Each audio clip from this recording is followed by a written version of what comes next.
Caríssimos irmãos e irmãs, esse evangelho de hoje, ele é um evangelho que nos coloca na verdade e que nos divide. Ele nos divide porque é esse evangelho que vai mostrar quem é discípulo e quem é simplesmente um simpatizante de Jesus. Quem de fato quer pagar o preço por seguir Jesus, ou quem somente acha Jesus uma pessoa boa, um cara legal. Esse evangelho, ele divide aqueles que querem de fato ser santos, como Deus espera que a gente seja, e aqueles que vêm, por exemplo, na missa, na igreja, simplesmente para pagar um preceito. Nesse evangelho, você viu Jesus, ele chamando Pedro de Satanás. Esse evangelho, ele é a sequência do evangelho da semana passada. Na semana passada, Jesus elogia Pedro.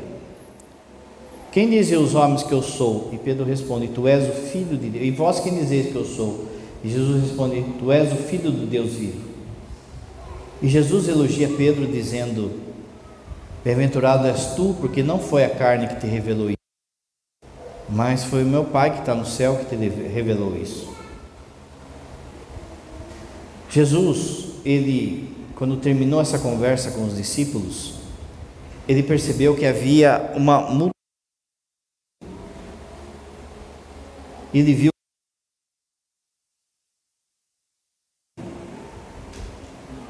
muitos ali estavam por causa dos pães, ele tinha multiplicado, estavam ali por causa para verem milagres, e outros nem sabiam porque estavam ali. E Jesus percebe que no meio daquela multidão, então tem muita gente que não sabe o que está rolando, não está percebendo o que está rolando. Assim acontece também hoje na igreja, e é por isso que essa palavra, a palavra de Deus, sempre ela é viva.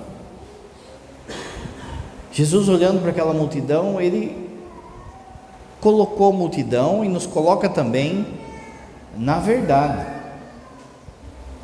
Jesus chega para o povo e fala assim: olha, eu vou para Jerusalém, lá vou ser entregue, vou ser zombado, vou ser morto e vou ressuscitar. E Pedro, que com certeza aqui foi tomado de orgulho do elogio que ele tinha recebido na semana passada, repreende Jesus. Deus o livre acontecer isso com o Senhor. E Jesus o chama de Satanás. Vai para trás de mim, Satanás. Vai para longe de mim, Satanás. Aqui não é que Pedro estava com o diabo no corpo. Aqui também não é Satanás, a pessoa Satanás, né? Pessoa na teologia é aquilo que para a gente é indivíduo. Deus é pessoa, primeira pessoa da Trindade, segunda pessoa. Os anjos são pessoa. Então pessoa na teologia não é somente gente, mas são indivíduos. Aqui não é a pessoa de Satanás, mas o que Pedro está fazendo, a função dele. A palavra Satanás, ela significa adversário. Pedro estava indo contra a vontade de Deus. O projeto de Deus era que Jesus morresse por nós. O projeto de Deus era que Jesus fosse até Jerusalém e padecesse na cruz. E Pedro, achando que estava fazendo um grande negócio, quis proteger Jesus da missão dele. Então ele estava sendo um adversário da vontade de Deus. E é por isso que Jesus o repreende. E é por isso que Jesus fala: o que você está falando é algo que o mundo fala. Toda vez que nós vamos contra a vontade de Deus, a gente se torna um Satanás. a gente se torna um adversário da vontade dele. A vontade dele, como o padre falou, é a nossa santificação. A vontade dele não é dar a vida mansa para a gente, dar a vidinha nossa melhorada, dar bens. A vontade dele, antes de tudo, é que a gente seja santo, para que a gente vá com ele depois, para que a gente vá para o céu. E Deus então vai fazer todos os meios, vai usar de todos os meios para que você se santifique. Os bens que Ele dá e os bens que Ele não dá. A saúde, o trabalho, a enfermidade, tudo é no fundo um projeto da vontade de Deus. De forma que quando eu me revolto contra a vontade de Deus, quando eu vou contra a vontade de Deus, quando eu não aceito a vontade de Deus, eu me torno um Satanás, um adversário de Deus. E Jesus falou para Pedro e fala para nós: vai para trás. Vocês já vão entender esse vai para trás. Aqui no original é vai para longe, mas aqui na tradução é vai para longe, mas no original é vai para trás de mim. Você quer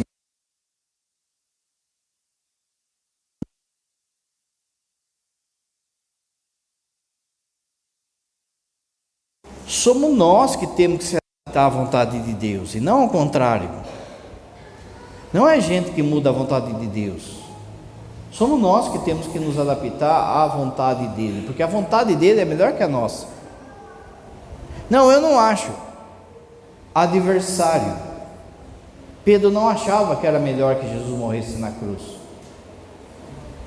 Você, Pedro, está olhando somente como o mundo olha. E toda vez que a gente briga com Deus e questiona essa vontade, é assim que a gente está. Mas de novo, somos nós que temos que entrar na vontade dele, que a vontade dele é melhor, que a vontade dele é santa, que a vontade dele é a nossa santificação. A segunda leitura falou assim, não vos conformeis com o mundo. Conformar, o que é conformar? É tomar a forma. Não tomeis a forma do mundo. Pensa assim, sabe aqueles brinquedinhos de criança, que a criança tem que encaixar a estrelinha, encaixar o quadradinho, encaixar onde que é bolinha. Ela está conformando, ela está colocando a forma no indivíduo. Não vos conformeis com esse mundo, ou seja, não entra na forma desse mundo, mas transformai-vos. Olha agora, renovando a vossa maneira de pensar. Sou eu que tenho que me adaptar à forma de Deus. Hoje em dia, a gente deve ter muito cuidado com certos discursos que têm falado em nome do acolhimento, em conformar o mundo. É o contrário, é o mundo que tem que se conformar ao Evangelho. Se o mundo não quer, haverá um preço para eles e para nós. Renovando a vossa maneira de pensar e de julgar. Deus fala, eu obedeço. Não sou eu que mudo a vontade de Deus. 2 mais 2 não vou deixar de ser 4 porque eu acho que é 5. Ele estabeleceu assim, Ele colocou assim, Ele estabeleceu as leis morais, Ele estabeleceu o Evangelho. Sou eu que tenho que me adaptar a isso, e não isso se adaptar ao mundo. Olha como continua: renovando a vossa maneira de pensar e de julgar. Olha agora, para que possais distinguir aquilo que é vontade de Deus. Se conformando a Ele, você vai distinguindo aquilo que é a vontade dEle. É aquilo que verdadeiramente é bom, aquilo que verdadeiramente lhe agrada, e aquilo que verdadeiramente é perfeito. Não sou eu que falo o que é bom, Não sou eu que falo aquilo que é perfeito. Não sou eu que falo aquilo que agrada a Deus. Quem fala é Ele mesmo. Quando Ele fala, tem coisas que me agradam. Tem coisas que eu não quero fazer. Mas de novo, sou eu que tenho que entrar na vontade dEle, para que eu não me torne um Satanás. Jesus, Ele viu que essa palavra da cruz causou, viu que os discípulos, Pedro, aquelas pessoas que ouviram que precisava que Ele fosse para a cruz, que Ele morresse, fizesse a vontade de Deus, aquilo causou. E diferente do que as pessoas pensam hoje, o Evangelho, gente, ele não é fácil de seguir por causa do nosso coração, porque o nosso coração não quer se adaptar à vontade dele. Então é como se fosse aquela criança que está pegando aquela pedrinha lá que é uma estrela e ela quer colocar no quadradinho. Não vai dar. Sou eu que tenho que colocar o quadradinho no quadradinho. Hoje em dia, não sei de onde tiraram que seguir Jesus é trazer prosperidade, é trazer bênção.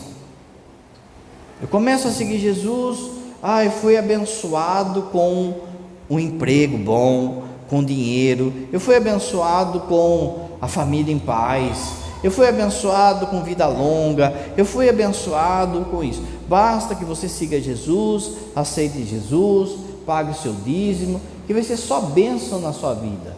Eu não sei aonde que leram isso no Evangelho. E o pior é que tem muito católico que está escutando isso. Porque não foi isso que Nosso Senhor falou. O texto, como o padre falou, ele é duro. Se alguém quiser me seguir, olha só, se alguém, ninguém é obrigado.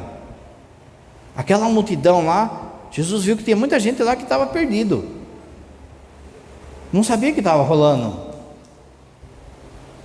E hoje Jesus fala a mesma coisa para nós, porque tem muita gente aqui também que não sabe o que está rolando.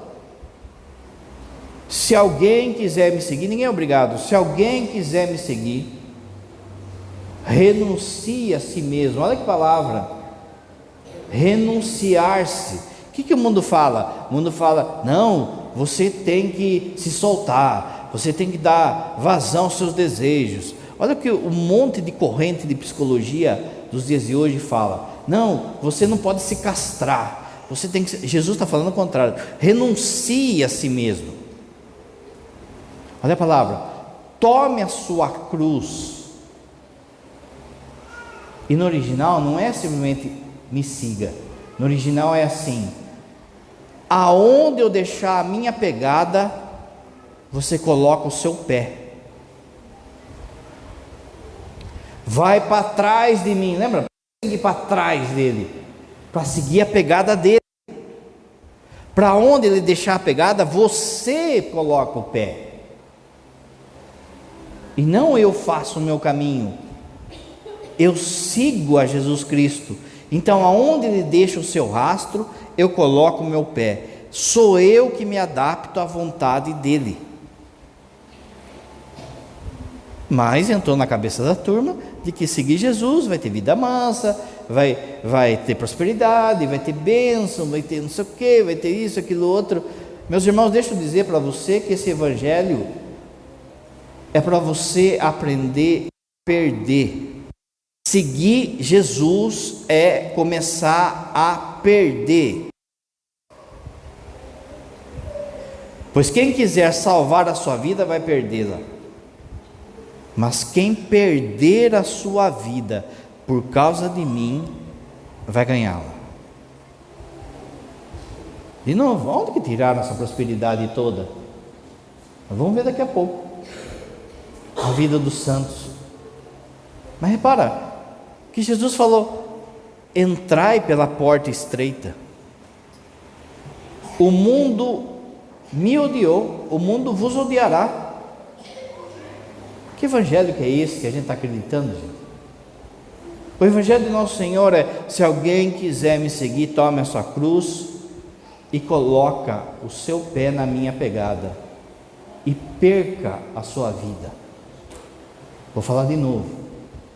Você não é obrigado a seguir Jesus, mas se você quiser, você vai ter que aprender a perder, e perder muito.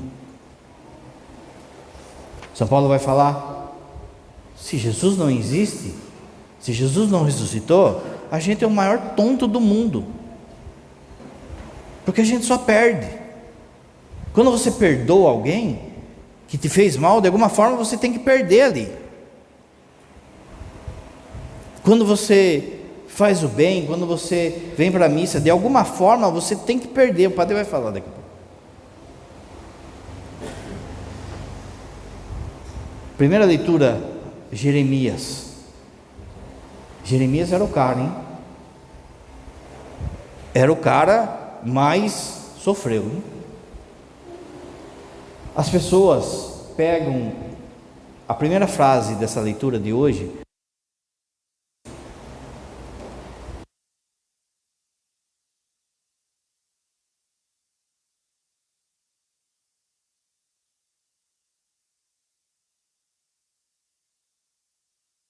o texto que ele está, seja tão bom, mas na cabeça das pessoas, esse texto é um texto assim: olha como Jeremias era um poeta, olha como Jeremias, ele parece que é Santa Teresa d'Ávila, sabe, na sétima morada, está assim.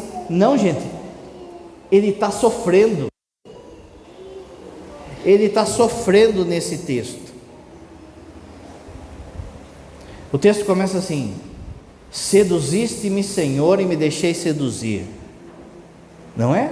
Olha que da hora, que bonito, que não sei o que, mas só vê essa frase: foste mais forte, tivesses mais poder. O que ele está falando? Ele está falando assim: um dia o Senhor passou na minha vida de tal forma que eu não tive meios de me defender. O Senhor de tal forma, o Senhor me seduziu de tal forma que eu não tive outro jeito senão te amar. É a experiência de Agostinho na conversão. Quando Agostinho fala no Tarde vos amei, ele fala assim: gritastes e rompestes a minha surdez, exalastes perfume e eu respirei a plenos pulmões. Ele veio ao encontro, Ele vem ao nosso encontro, Ele nos seduz de tal forma que não tem outro jeito. Só que isso tem uma consequência. Seduzisse-me, Senhor, e me deixei seduzir, fosse mais forte e tivesse mais poder. Olha agora: tornei-me alvo de riso o dia todo, todos zombam de mim. No tempo de Jeremias, o rei de Israel, ele tinha profetas que eram contratados, 400 profetas que ganhavam salário do rei. Esses profetas, os profetas da corte, é lógico que eles não iam falar contra o rei, eles não iam querer perder a boca. Então tudo aquilo que o rei falava, eles paparicavam o rei e pegavam um texto fora de contexto e falavam: olha isso, olha aquilo outro. E de repente então Deus passa na vida de Jeremias de tal forma que ele se inquieta com essa situação. Jeremias começa a ser o chato. Jeremias é aquele que vai lá falar: você está se perdendo, falando para o rei, você está se perdendo, vocês profetas estão levando o povo a se perder. E deu B.O., porque não escutaram Jeremias. E toda vez que Jeremias aparecia e falava, ele era o chato, ele era do contra, porque ele estava fazendo a vontade de Deus, e o rei e esses profetas fazendo aquilo que o mundo queria. Lá vem o chato, lá vem o tonto, olha lá como ele fala, olha lá como ele anda. Jeremias, uma hora, ele pega uma canga, coloca no pescoço e vai lá no palácio. Vocês estão assim, vocês estão feito bicho, feito boi, sendo carregado pelo inimigo de Deus, e vocês não percebem. E Jeremias vai apanhar, Jeremias vai ser zombado. Qual vai ser o fim de Jeremias? Vão jogar ele numa cisterna e vão serrar ele no meio. Qual que é o evangelho da prosperidade aí, gente? Olha só o que ele fala.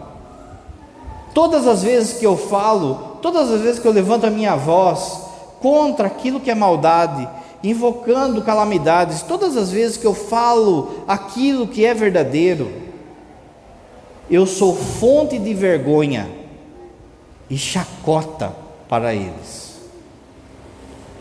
Olha o que ele está falando, gente. Ele está falando assim: olha, o Senhor passou na minha vida de tal forma que agora não tem como consegui-lo. Só que isso faz com que cause. Chega uma hora que ele fala assim, olha só o que ele fala aqui no texto: Senhor, eu não quero mais falar em teu nome.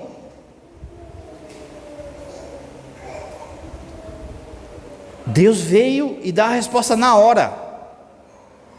A hora que ele blasfemou, Deus deu uma resposta na hora. Olha só: senti então dentro de mim um fogo ardente, a penetrar-me no corpo todo, de forma que eu desfaleci sem força. Na hora que ele viu a perseguição, aquilo que ele estava sofrendo, ele falou: eu não quero mais.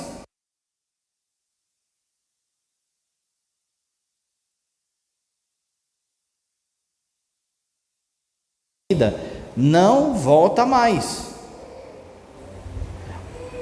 A pegada não dá para voltar mais.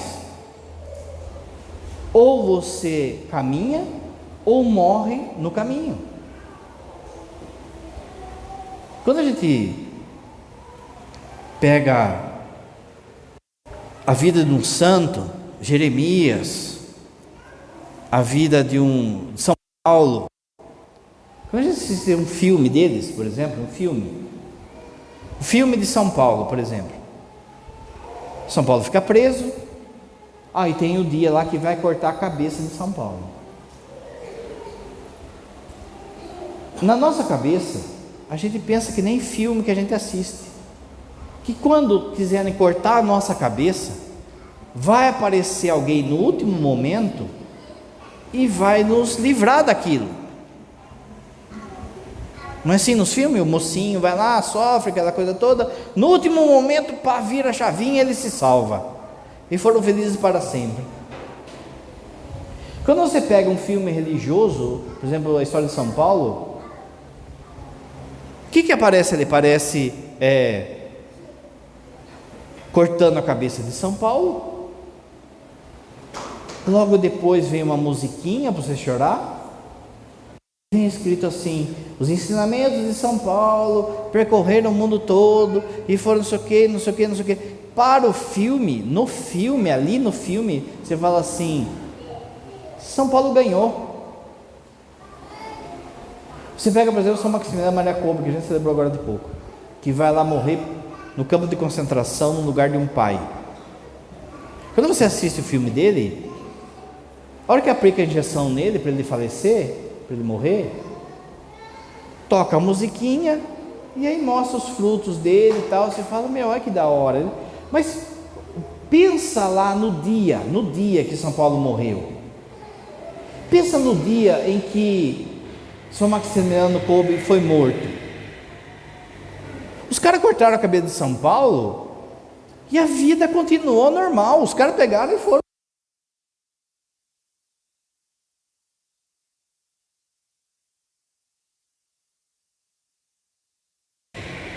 E eles continuaram matando normal. para os olhos do mundo, eles perderam, simplesmente perderam. E aí a gente pensa assim, mas Senhor, eu rezei, eu não sei o quê, e na hora que era para vir a salvação, na hora que não era para mim cortar minha cabeça, na hora que não era para mim ser injustiçado, o Senhor silenciou.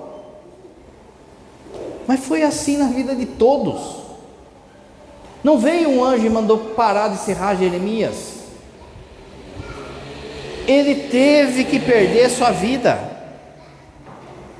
Os santos tiveram que perder sua vida. Só que qual é o cristianismo que a gente vive agora? É um cristianismo aburguesado. O que é a figura do burguês?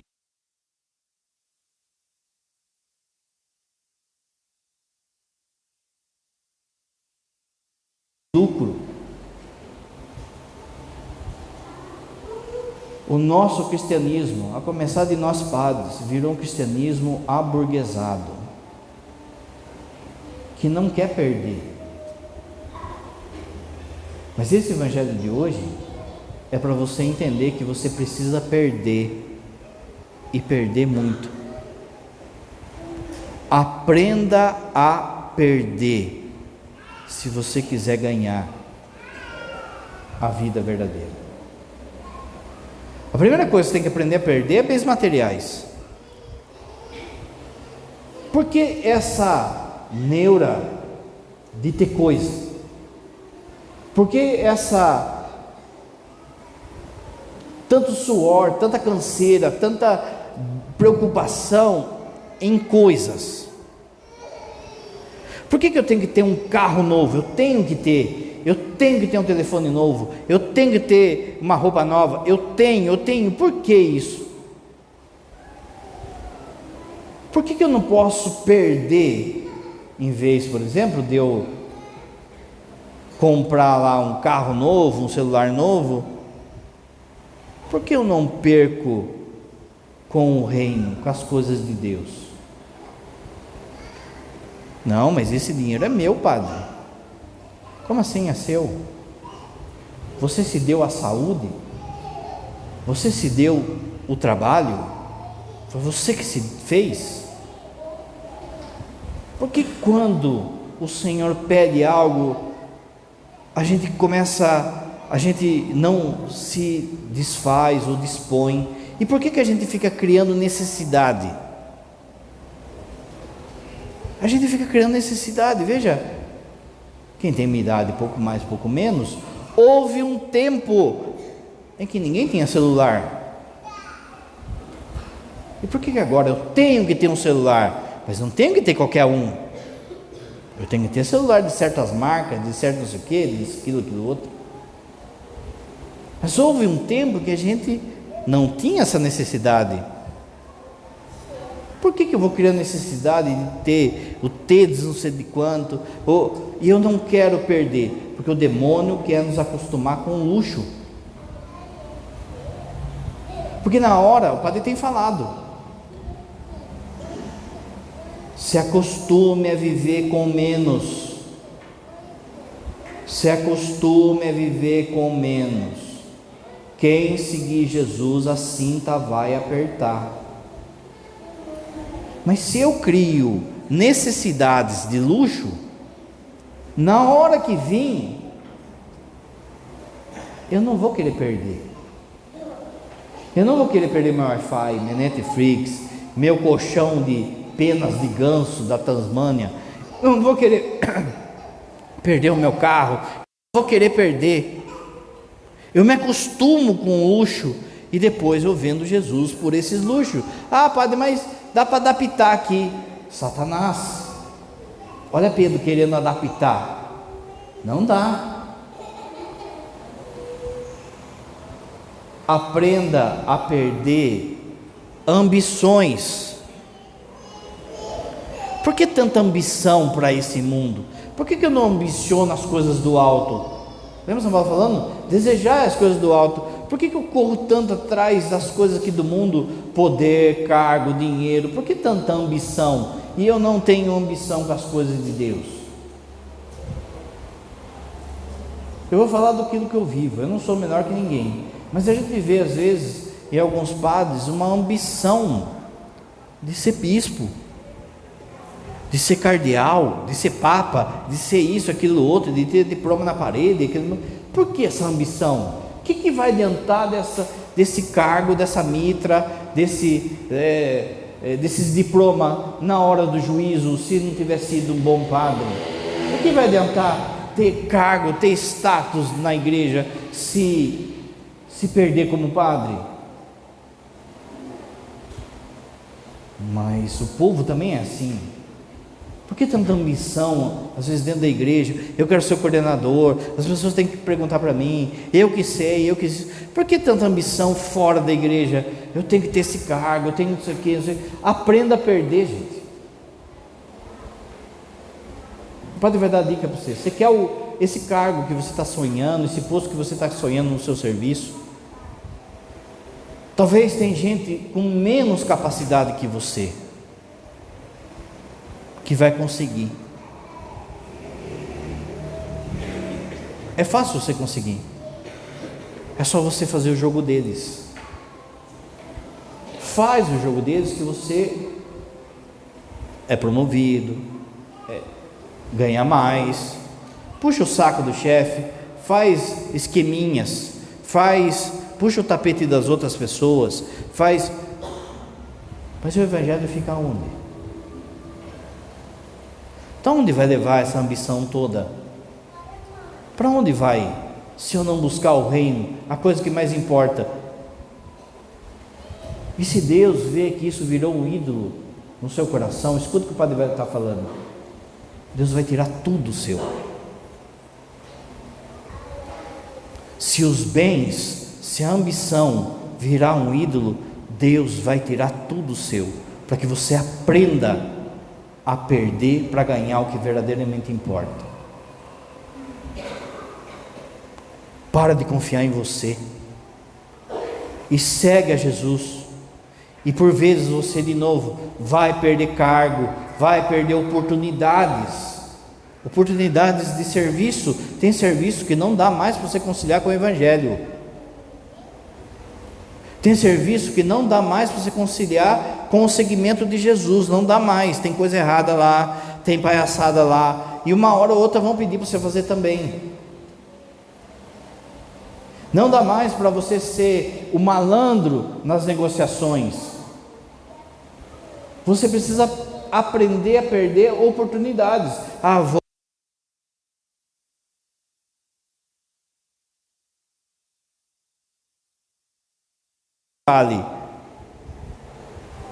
Aprenda a perder. Meu irmão, olha, esse carro é assim, ele está assim, está assado, o valor é esse. Seu bobo, desce uma tapeada, uma maquiada, o outro ia comprar um carro por aquilo que ele não é, e depois vem na fila aqui comungar. Meus irmãos, pecado grave não é só pecado da sexualidade. Explorar alguém, enganar alguém é pecado grave. Aprenda a perder oportunidades que você podia ganhar mais. Olha, na carteira você vai ganhar tanto, mas se você fizer certas coisas, esse serviço não é para mim, essa ambição não é para mim. Mas todo mundo vai chamar eu de bobo, padre. Tornei-me alvo de riso.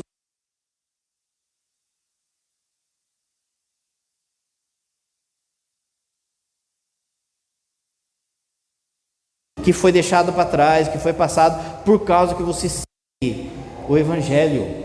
Por que tanto medo? Você precisa aprender a perder relacionamento.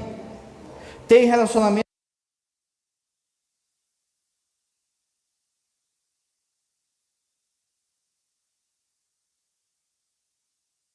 Tem que ensinar a fé católica ao povo, né? O básico da fé católica. O sexto mandamento não caiu. O sexto mandamento é não pecar contra a castidade. Padre, mas todo mundo está fazendo. Não vos conformeis com esse mundo. Não é a igreja que se conforma que o mundo está fazendo. Qualquer relacionamento, ato sexual fora do casamento é pecado, e pecado grave. Tem muito relacionamento que está levando os dois para o inferno, seja de que tipo for. Meus irmãos, olha só.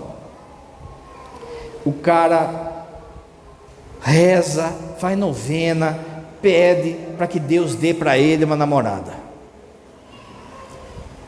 Aí Deus vai e dá uma cremosinha para ele.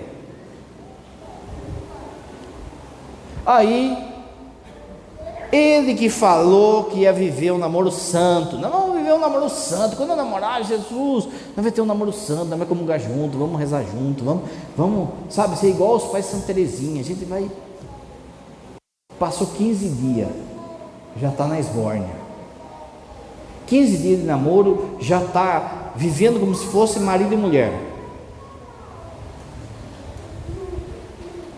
ou se apruma, ou termina, não tem outro jeito, ou se apruma, ou perca. Outro dia o padre atendeu a pessoa e falou assim: padre, ele não entende isso, padre, se eu falar para ele viver castidade, ele vai terminar comigo.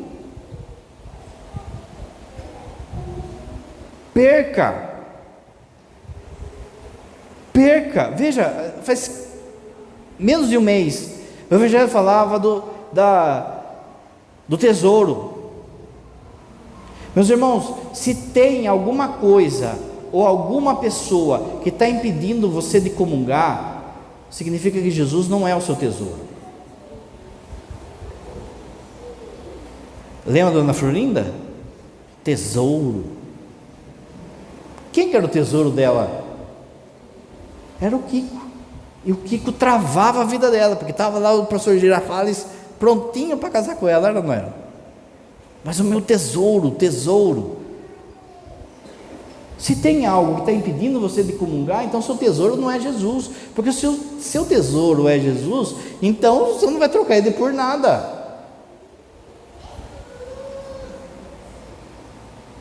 As pessoas rifam Jesus, olha aquilo que o padre falou. Aí começa a viver um namoro desregrado, das duas uma, ou pega e some da igreja. Cadê aquele acólito que vinha para a igreja? Cadê aquele leitor, aquele músico que vinha para a igreja, que pedia uma namorada, que pedia não sei o que, falava de namoro santo, tal e coisa? Aí Deus mandou, cadê? Foi embora. A hora que era para provar de fato, o que aconteceu? Vou falar aí. Soltou pum na farofa. Na hora que era para ficar, não, foi lá e pum, na farofa. Aprenda a perder relacionamentos. Aprenda a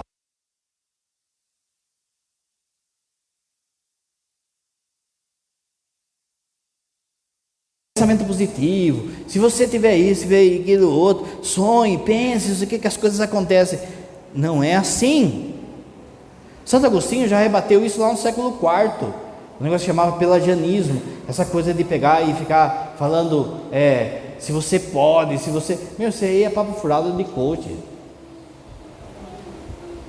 Aí vai a turma lá naquele coach famoso, vai naquela coisa toda lá, e fica lá, você pode, você consegue, você isso, você aquilo outro, se você quiser você vai ganhar R$1 milhão por semana e tal e coisa, e todo mundo sai empolgado, mas assim, daqui a pouco o cara, você olha o cara indo embora que está indo de Brasília, aí você fala assim, então por que ele não tem um Porsche, se é tão fácil assim? Parece a vidente, sabe a vidente que fica falando o número da loto, da Mega Sena? Por que ela não joga então, se é esse número que vai dar, por que ela não ganha? Se você sonhar, se você... Não, gente. O padre já falou, o cara tem o sonho que o filho seja o Messi, porque daí ele vai parar de trabalhar. vai comprar uma ilha. Então ele vai lá e compra a chuteira do Messi, o meião do Messi. O dia inteiro o moleque fica assistindo os gols do Messi. Aí dá a bola pro moleque, o moleque não consegue dar 2 peneiradas. Pode sonhar o que for, né? Se não tiver um negócio que se chama dom, que vem do alto, não vai dar. Somos nós que temos que nos adaptar ao sonho de Deus. Todo personagem da Bíblia, todo santo, teve que deixar o seu sonho para trás para viver o sonho de Deus. Veja, Abraão sai da sua terra. Abraão tem um sonho de ficar com o pai dele lá.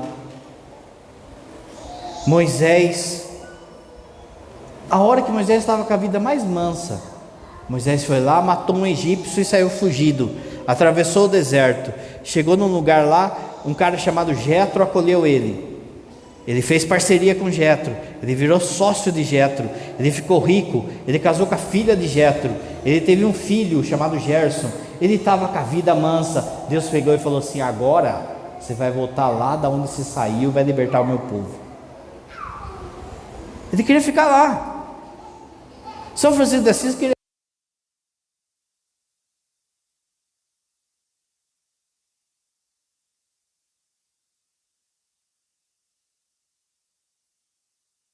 Vai te dar capacidade de fazer coisas que você não imagina. Aprenda e perca amigos. Tem amigo que não dá mais, gente. Não dá mais. Veja, São Tomás diz assim: a amizade é querer as mesmas coisas e renunciar às mesmas coisas. Aquelas pessoas que você acha que é amigo seu, não está querendo mais perder as mesmas coisas que você. Não dá. Olha só, escuta o que o padre vai falar. Pessoal da acolhida aí, ó, silencia agora. Depois a gente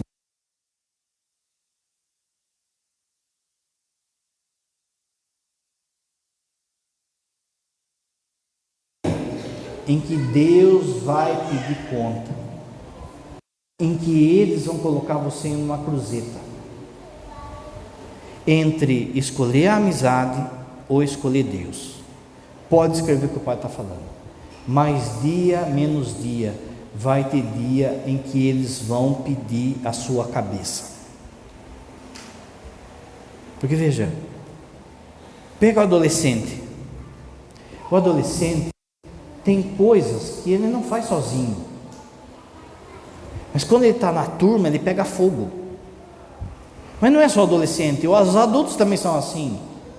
Tem coisa que a turma te força, a turma te joga, melhor, não te força, a turma te joga. Mas eu não quero dar um basta naquela amizade, então está sempre se arrastando, sempre se arrastando. Começa a desafiar. Olha só, o cara casou, está vindo na igreja, está bonitinho, tal e coisa. Vamos lá jogar bola sábado? Vamos, não tem problema. Acabou a bola, vamos ficar aí, vamos tomar uma. Não, eu tenho que ir embora, tenho reunião do CCC, eu tenho que ir na missa. Ih, olha lá, virou.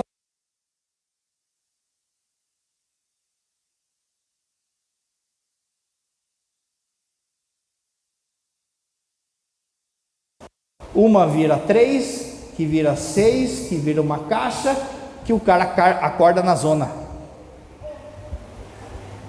Uma vira 3, que vira 6, que vira uma caixa, que vira uma carreira. E volta tudo. E aqueles que dizem ser seu amigo vão fazer questão de jogar na sua cara e falar: tá vendo? Eu sabia, eu te conheço, eu sei que você não mudou nada. Por que acontece isso, gente? Porque quem está na escuridão sabe que tem que ir para a luz. Se ele vê alguém da turma dele se levantando e indo para a luz, aquilo incomoda ele, só que ele não quer sair das trevas. Então o que é mais fácil? Derrubar quem está levantando. E na hora que levantar, o diabo vai usar da boca do seu amigo e vai falar na sua cara: você é um lixo, eu te conheço, eu sei que você é assim. Rompa certo tipo de amizade. Não quer dizer que você tem que desejar o mal, mas não dá mais. Grupo de zap, você tem que sair. Fizeram um grupo de zap da turma que serviu o quartel comigo. Eu falei, gente, não dá, eu tenho que sair fora. Eu falei, olha, se precisar eu estou aqui, mas eu vou sair fora.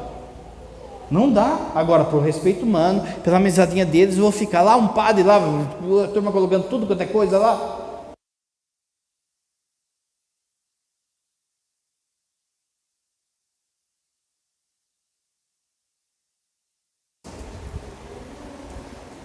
Ô louco, padre, mas a família não é o grande amor de Deus. A família mas o primeiro mandamento não é amar a família sobre todas as coisas. O primeiro mandamento é amar a Deus sobre todas as coisas. O cara chega para Jesus e fala assim: eu vou te seguir, mas deixa primeiro eu enterrar o meu pai.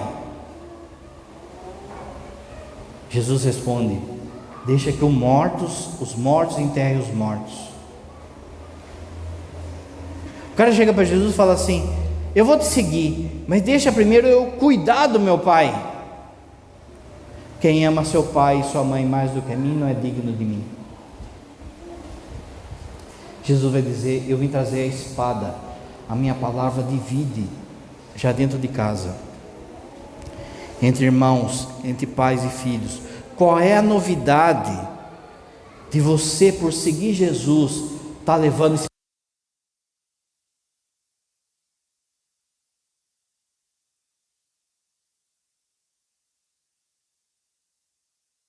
tão longe de Deus e que cutucam você? Vai na igreja de novo, mas que tanto vai na igreja?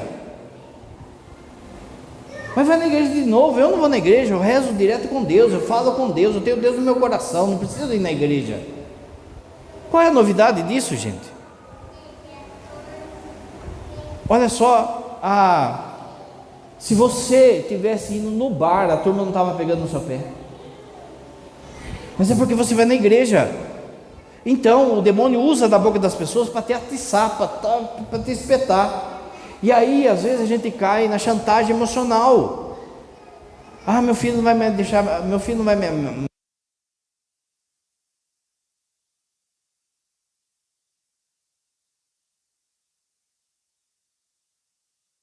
a Deus em primeiro lugar. Quanto mais você for santo, mais você pode trazer eles. Se você entrar na chantagem emocional deles, na indireta, na espetada deles, você vai se perder e vai perder, e eles também vão se perder. É a sua santidade que vai trazer eles. Então vai ter que perder. Você vai ter que perder almoço de família, vai ter que perder churrasco, vai ter que perder conversa, e os familiares seus vão te atacar, vão falar, vai pôr no grupo do zap, vai ter um grupo paralelo da família só para falar mal de você. Não é assim? O grupo é assim, tem o grupo oficial e tem o grupo paralelo, que é só os parça para falar mal de quem está no grupo oficial. Você chega atrasado lá para o almoço de família, aquela coisa, mas onde você estava? Estava na procissão, estava fazendo adoração. Aí vem uma voz do inferno lá do fundo: chegou a madame. De novo, se você estivesse no bar, se você estivesse na zona, ninguém estava se importando, mas como você está na igreja, vão falar. E qual a novidade, gente? Você tem que fazer igual o Chapolin, sabe? Siga meus bons. Quem for bom vem comigo, quem não for fica aí, depois resolva com Deus. E por fim, você precisa aprender a perder a própria vida, gastar a própria vida. O que o mundo fala? O mundo fala que a gente tem que curtir a vida. Vamos curtir a vida. Você tem que gastar a sua vida. O que é gastar a sua vida? A primeira coisa é o seguinte: quando você acordar, você não pensar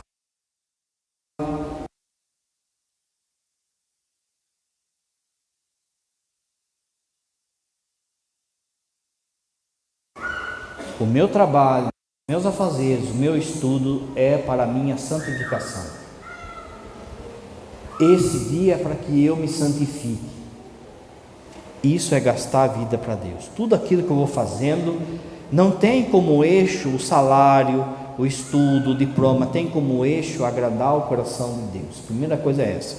Segunda coisa, gastar a vida com Deus. Quando você vem para a missa, você está gastando a vida com Deus. Você podia estar em casa, fazendo churrasco, deitado. Você está aqui, calor, 1 hora e pouco, você está gastando a vida por Ele. Quando você pega o texto bíblico e deixa de fazer, olhar a internet, não sei o que, e ler a passagem, quando você reza o seu terço, quando você ajuda os pobres, você está gastando a sua vida. Não tenha medo de perder a sua vida por causa de Jesus. Pensa Jeremias agora, como é que ele está? São Paulo